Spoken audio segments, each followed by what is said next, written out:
रहे थे। मैं भी अपने स्वतंत्रता सेनानियों की तरह अपने देश के लिए कुछ करना चाहता हूँ और इसके लिए मुझे एक अच्छे स्कूल में पढ़ना होगा। मैं एक गरीब परिवार से था, इसलिए मुझे पता था कि मेरे माता पिता फीस का खर्चा नहीं उठा पाएंगे, इसलिए उनसे पूछने की हिम्मत भी नहीं हुई। एक दिन जब मैं पढ़ाई कर रहा था, मेरे माता पिता मेरे पास आए और मुझसे कहा,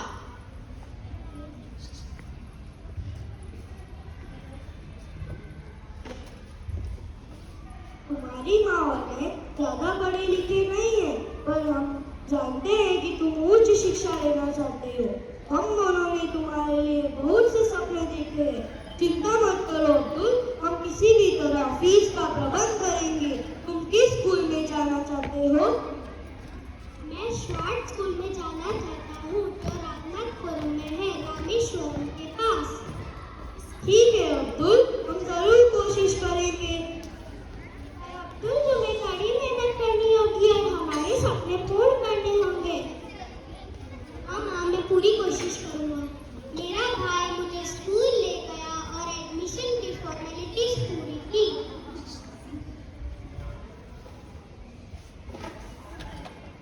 वह एक बहुत अच्छा स्कूल था, कक्षाएं बड़ी थी और हमारे लिए बेंचेस थे। शिक्षक पढ़ाई के लिए ब्लैक बोर्ड और चॉक का इस्तेमाल करते थे। स्कूल में खेल को भी बहुत प्रोत्साहित किया जाता था। गर्मी के दिनों में हमें पेड़ों के नीचे बैठाकर पढ़ाया जाता था। जब हमें कक्षाएं बदलनी होती थी, हम एक पेड़ से दूसरे पेड़ के नीचे चले जाते थे। एक दिन मैं जल्दी में था और गलती से मैं गलत कक्षा में चला गया जहाँ मेरे मैथ्स टीचर पढ़ा रहे थे। उन्होंने मेरी ओर देखा और कहा,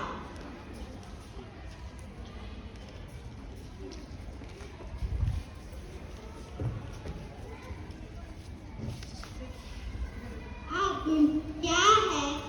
सर, मैं अपनी क्लास के लिए आया हूँ। क्या तुम देख नहीं सकते? यह तुम्हारी क्लास नहीं है। माफ करना सर, तुम इस स्कूल में क्या कर रहे हो? अगर तुम अपनी क्लास भी सही तरह से ढूंढ नहीं सकते, तुम्हें अपने गांव वापस जाना चाहिए जहाँ से तुम आए हो। सभी स्टूडेंट्स मुझे देखकर हंस रहे थे। मैं वापस ऐसा नहीं करूँगा। मैं बहुत उदास था, मुझे घर की बहुत याद आ रही थी। मैं घर वापस जाना चाहता था। फिर मैंने सोचा, मेरे माता पिता ने मुझे इस स्कूल में भेजने के लिए बहुत मेहनत की है, मुझे उनके सपने पूरे करने ही होंगे। मैंने अपने आप से वादा किया कि मैं बहुत मेहनत करूँगा और सबसे अच्छा स्टूडेंट बनूँगा। मैंने दिन रात पढ़ाई की। कुछ हफ्तों बाद गणित की परीक्षा थी जो उन्हीं टीचर ने रखी थी। मैंने सारे जवाब सही लिखे।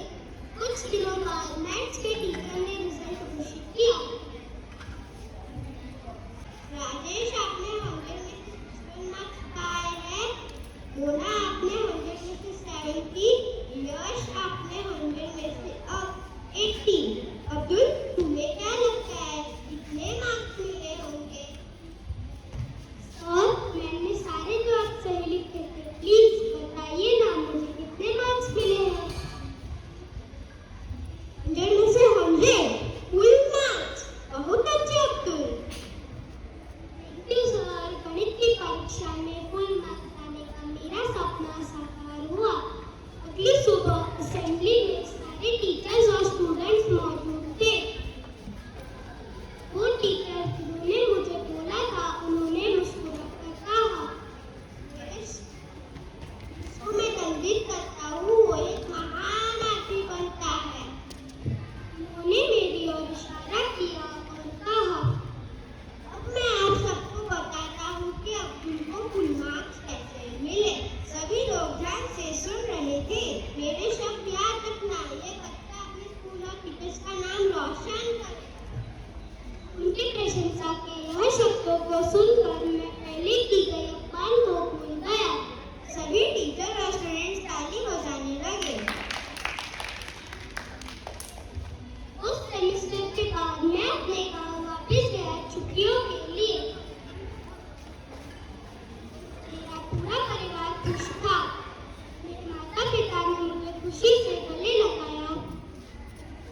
मेरे भाई ने मुझे पीठ थपथपाकर शाबाशी दी। मुझे लगा मैंने कुछ अच्छा काम किया है, पर अभी बहुत कुछ हासिल करना बाकी था। दोस्तों, यह थी मेरी कहानी स्कूल का वर्क। सर, आज से हम भी कड़ी मेहनत करके पढ़ाई करेंगे और अव्वल आएंगे।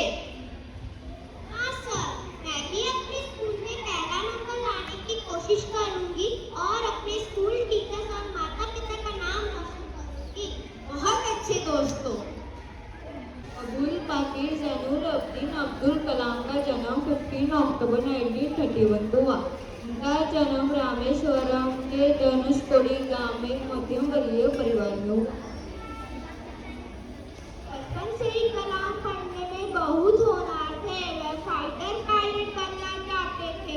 अपनी शिक्षा को जारी रखने के लिए कलाम अखबार बेचने का भी काम करते थे। के योगदान के लिए उन्हें 1997 में भारत से सम्मानित किया गया था। एक गरीब परिवार में जन्मे अब्दुल कलाम ने अपनी मेहनत और लगन से देश के वैज्ञानिक और प्रधानमंत्री के तौर पर अपने देश का नाम बढ़ाया। उनके जन्मदिन 15 अक्टूबर को तमिलनाडु में युवा पूर्ण जागरण दिवस में मनाते हैं। कलाम सर को 40 से अधिक विश्वविद्यालय से डॉक्टरेट की उपाधि प्राप्त थी। डीओ के बाद 1962 में इसरो उपग्रह पश्चात में शामिल हुए। इस संस्थापक और विपक्ष भारत का 11वां राष्ट्रपति चुना गया।